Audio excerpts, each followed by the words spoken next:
Here we go now. Amazing.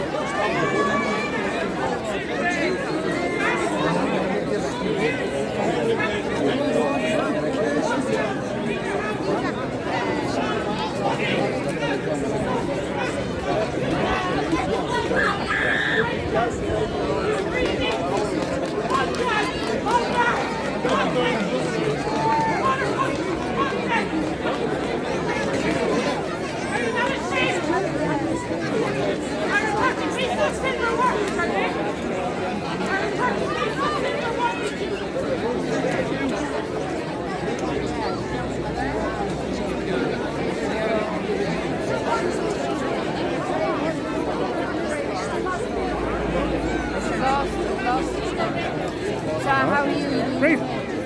Just amazing, this thing flying around up there. First time I saw that was actually outside the Dáil, July 2021. Nobody looks over. No, they don't. So you have no idea who's actually No. watching it. Correct. I heard wearing some. Hi folks, I just got talking to this gentleman here from the UK, and we were talking about the effects immigration has had on the UK, and if you would be kind enough to relay some of your own personal experiences of what have you come across. Hi, so I've been on probably 30 demonstrations in the UK. What I found out is very disturbing, because I found out that the council and the police have actually been covering it up, and there's reasons for that. One of the reasons being that Gordon Brown, and I'm going to give this gentleman a copy of it, sent a letter out in 2007 to all the police authorities in England stating that the Asian people should not be arrested for grooming white girls because it was a lifestyle choice. And these girls who've been raped are 9 to 14 years old. So how on earth could it be a lifestyle choice? Yeah. Rape is rape. The age of consent in England is 18. So that's it. But the government covered it up. And the reason the government covered it up is a couple of reasons. Number one, the politicians run the police, not the other way around. Right? They do not. So these policemen here have been sent down tonight because the government instructs them to come. Right? So they're in charge of the police. The police aren't independent. Right. Okay, so that's number one. Number two, the Labour Party had to have the Asian vote to stay in power. This was before the Tories came into power. So they would cover things up purely to appease the Muslims. And that's why raping, I think, has been between 600,000 to 1 million girls raped in England, and the lives have been ruined. But that actually ties in with, there was a Sunday Times journalist called Andrew Norfolk who wrote an article. He gave a speech, and he believed that up to 1 million young girls had been raped within a 20-year period. Extraordinary figures. Yes. So one horrifying story was in Telford. I was there a couple of months ago, and I met up with a girl who was, well, she's actually a young woman now, but when she was 12, she was being raped, and 13 being raped. She was pregnant twice with Pakistani men. They never even questioned her.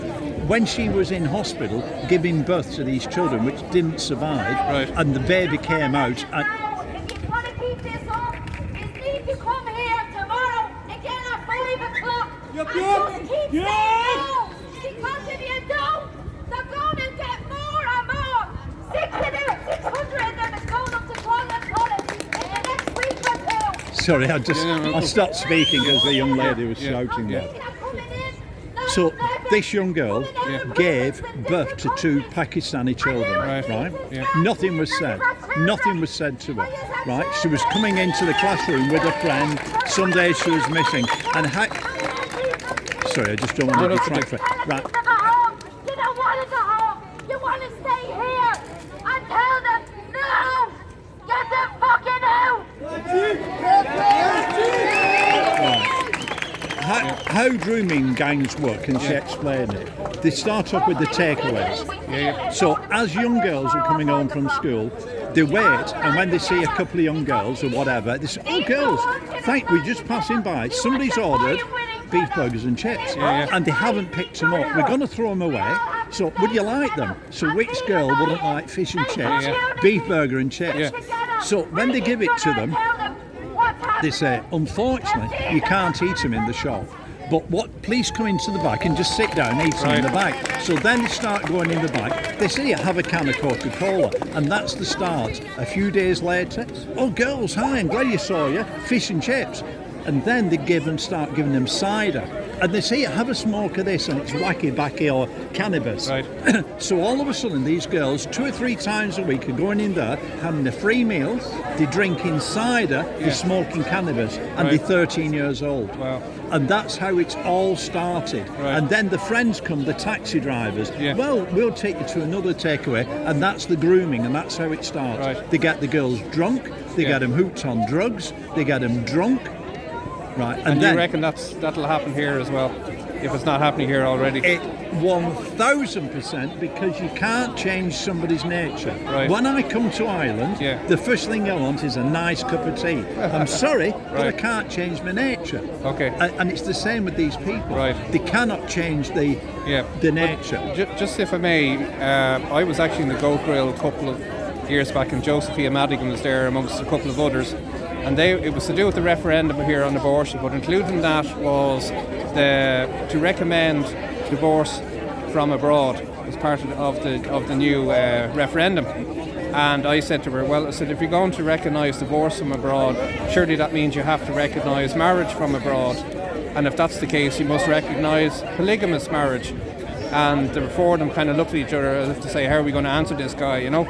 But I managed to take her aside afterwards, and I said to her, I said, "Look, in certain cultures, once a girl, and forgive the expression, but once she has her period, they regard her as being mature enough to be married." And there was a case in Germany at the time that there was 1,000 girls under the age of 14 wanting to be reunited with her adult husband, even though it broke German law, and yet it was recognised by EU law. And the problem was then, she had no idea about this, and I said, "You're going to have to factor it in." And she went, "I never thought of that." Right, so let me just tell you, I've lived in a culture, I've lived abroad for nearly 18 years. I've lived with a culture, sorry to embarrass anybody, on the girl's second period, if she's 10 years old, she's an adult, she gets married. Right, wow. Second period. Okay. Right? And what happens, under Islam, you can have 5 wives. And all you need to say to divorce a wife is, "I divorce you, I divorce you, I divorce you," 3 times, and that is divorce. Right. Now, I've got involved with somebody very recently who's been married for 23 years, a Muslim lady, very respectable. She has 4 children, a husband who is in the he's got a professional job, said to her last year, "Look, I'm having to go back to Islamabad in Pakistan because my parents are ill." A week later, rang her up and said, "I've got some news."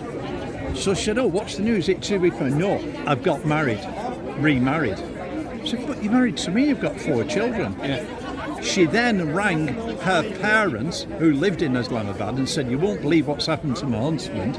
He's told me he's remarried another girl."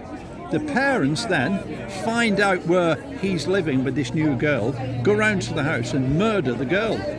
Right? So the woman here in the UK leaves the house with the 4 children.